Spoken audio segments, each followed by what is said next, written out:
So I'm just going to go through how I set my stern planer. So I've already let my bait out. I'm going to let my bait out to 50 feet.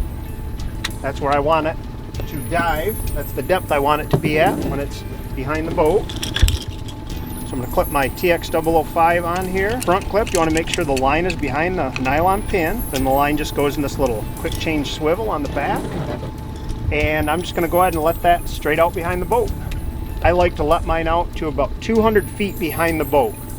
That gives them enough time to spook around the boat, move around it, and then come back together and start to get active and feed again before your bait gets to it. I run mine top of my rod tree straight up. That way it gets the line up off the deck. You're able to work all your other boards in without tangling, without worrying about those lines up there.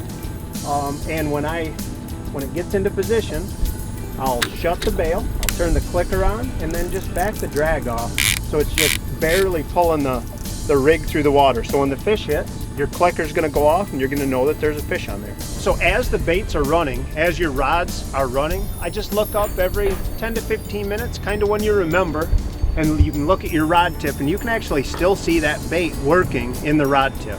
So if you look up and that rod tip is dead, you know that there's probably a weed on there and you need to pull it and check it. You can also see the fish hit in the rod tip.